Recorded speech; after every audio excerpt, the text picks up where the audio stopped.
Well, welcome, and I'm very pleased to be here with Douglas Peterson, who's the president and CEO of S&P Global, which of course we all know S&P is the index, but S&P is much, much more than that. And we're going to talk today about some of the trailblazing that S&P have done in terms of the ESG issues that I think are top of mind in every boardroom and among most people in the corporate world and certainly in the public sector. So I would like to, I'm sure everybody is very familiar with ESG. I just wanted to ask Mr. Peterson, what do you think people don't understand about ESG and its significance and its importance going forward?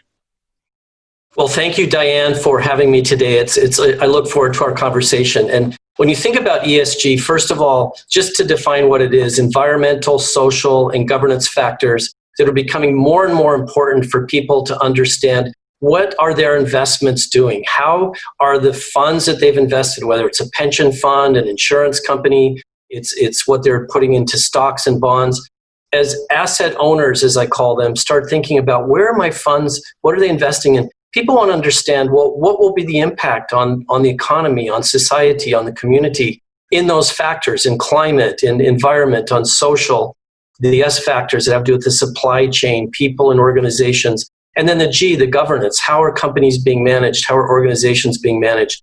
And what we're seeing right now, whether it's through the pandemic or the last few years, that this interest is increasing, and the pandemic has really accelerated that interest in economic investments. And then how are people thinking about this? It's a perfect time to be having this discussion.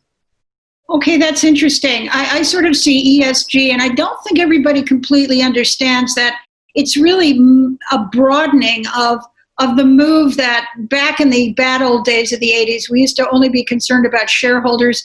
Then it graduated to stakeholders. So this is a broader definition of stakeholders into three baskets: environmental, social, and governance. How does the pandemic affect the furtherance of the ESG movement, if I can call that? Well, with the pandemic, it's meant that organizations like our own moved almost immediately over a few weeks from working with everybody, 22,000 employees working in offices to 22,000 employees working from home. It's almost like we went from 32 different countries and 54 different offices to 22,000 offices around the world. And in order to do that, an organization like ours had to think about our people.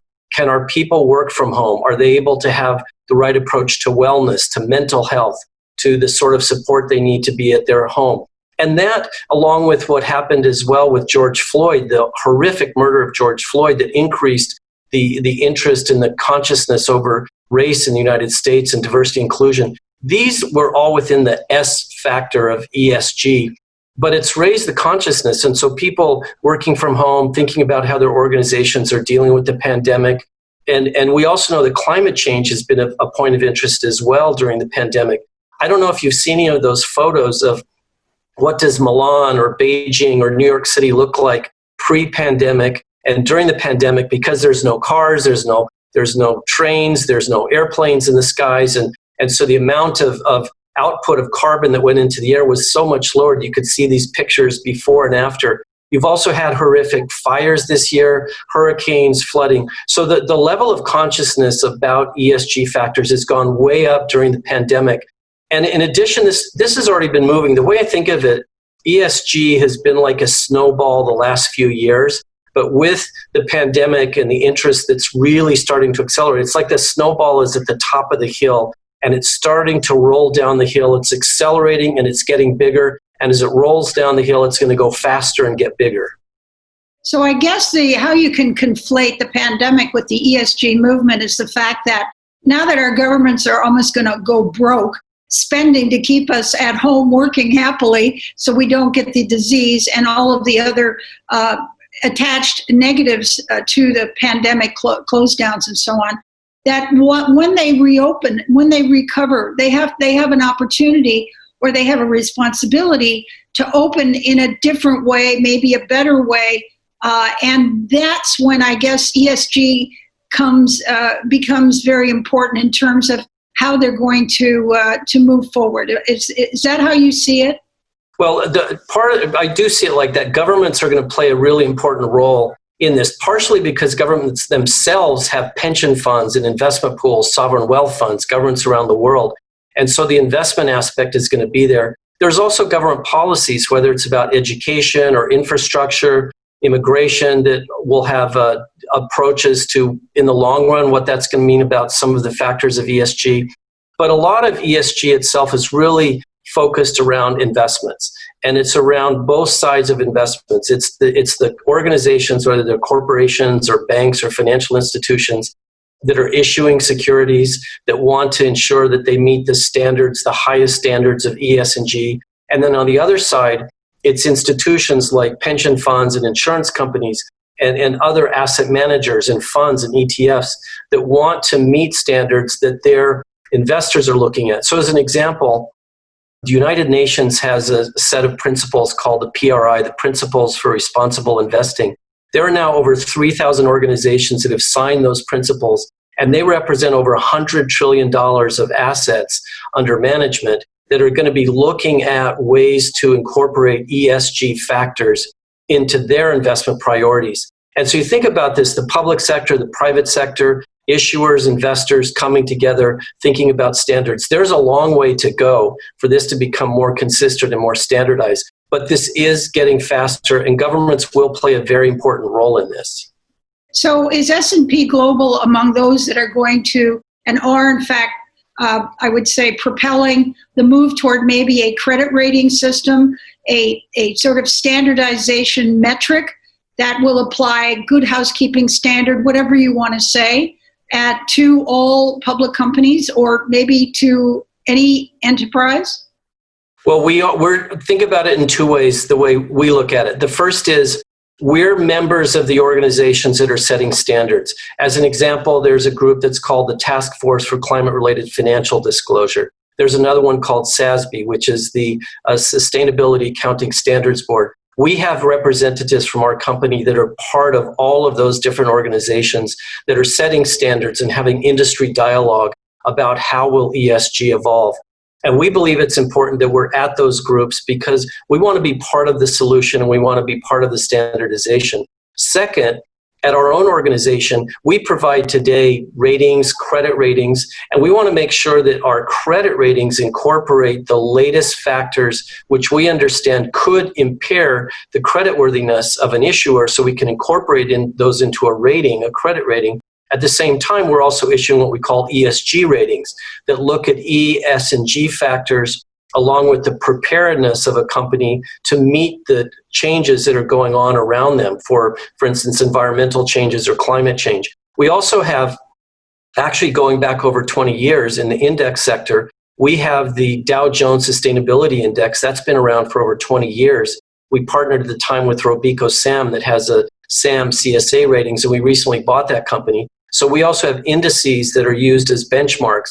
Last year, we issued the S&P 500 ESG Index, which is already up to over almost $6 billion of assets under management. And that's becoming a benchmark for asset managers to use to see if they're meeting the ESG benchmark that will be coming out over time. So we see it as ratings, benchmarks, indices, and also lots of data. We have a company called TrueCost, which has information on over 15,000 companies on their climate impact.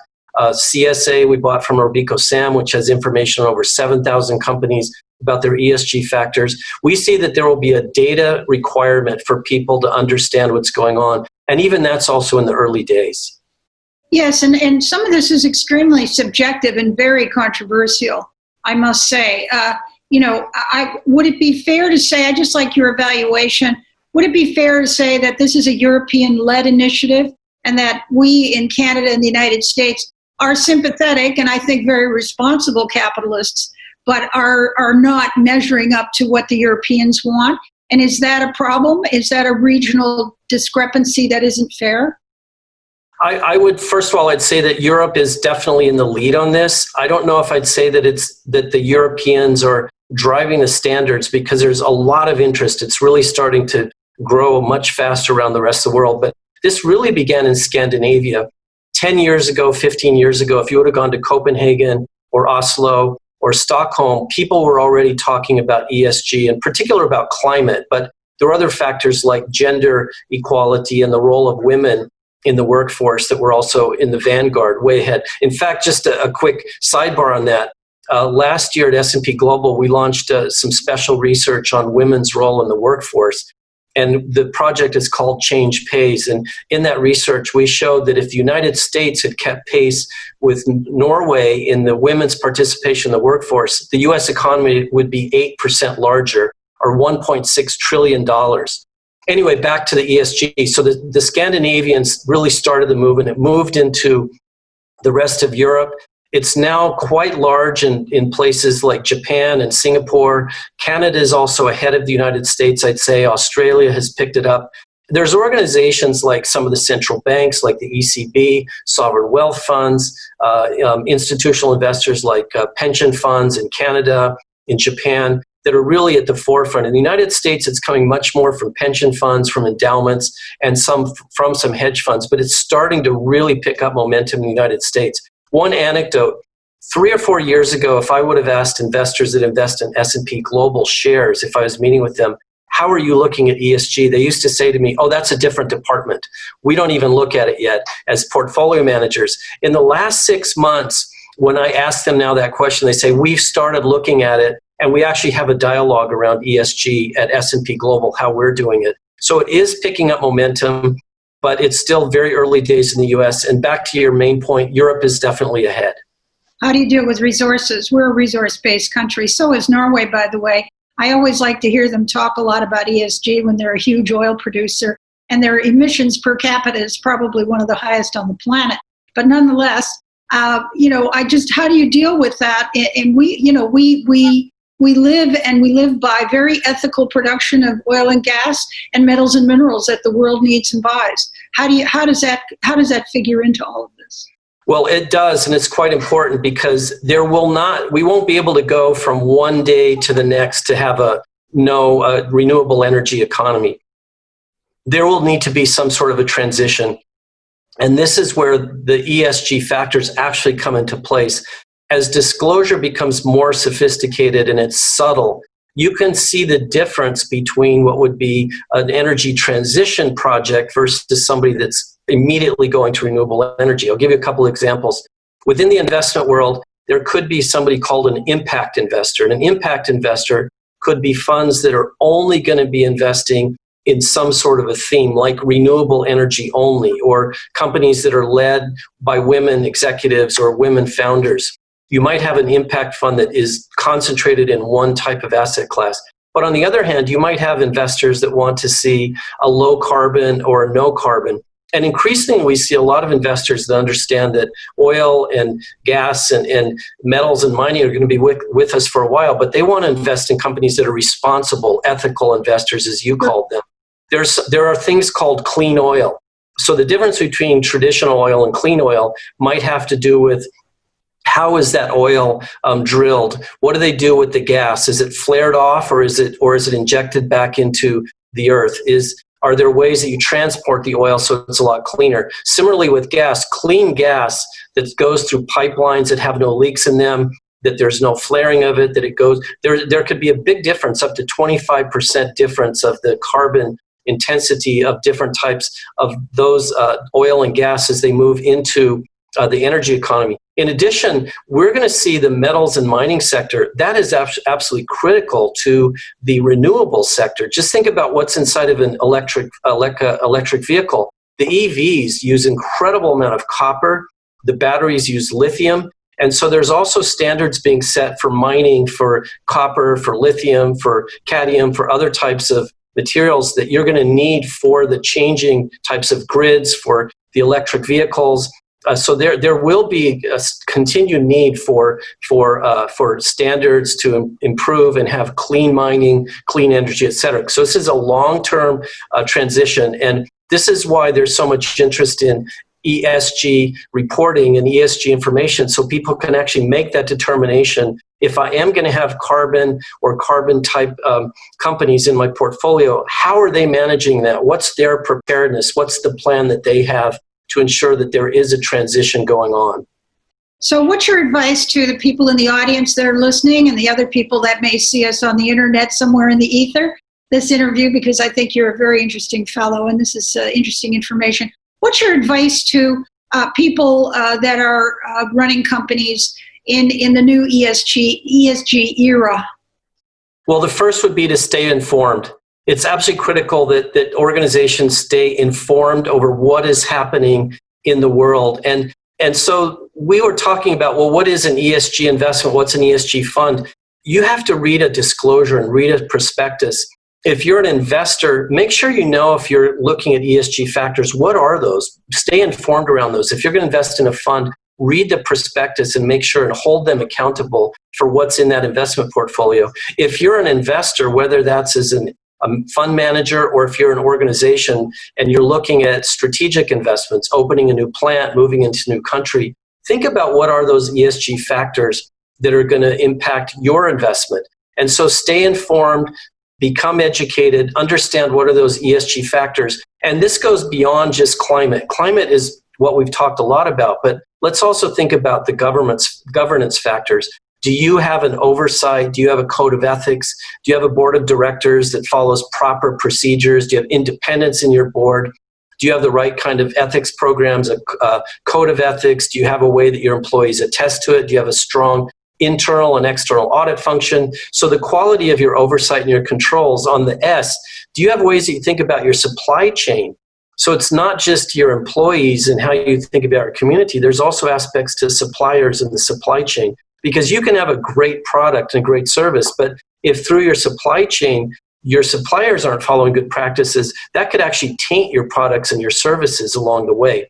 So stay informed, stay close to these factors. And the last thing I'd say is if you're in an organization that has disclosure, whether you have a balance sheet, a financial statement, income statements, or if you're an organization that's providing information to the markets, start some new disclosure. Find some ways that something you haven't been disclosing before. If you're a corporation and you want to start disclosing more about your gender balance in your company or the ethnicity and the race of your board of directors and your senior executives. If you want to talk more about your supply chain, if you want to show more about how you run the company, your code of ethics. And then on the E side, why don't you start talking about what is your transition plan in your company to reduce your carbon or put your carbon and make it a much more efficient company. How much you're using for water, of carbon, of chemicals, of waste, of paper, etc. So as your own organization, start thinking, what can I disclose as standards are being set and being built? Get ahead of those standards. Be part of that dialogue. But go ahead and start disclosing on your own. Good advice. Well, on that note, Doug, thank you very much for an informative interview. Nice talking with you. Thank you so much, Diane. I appreciate the interview today.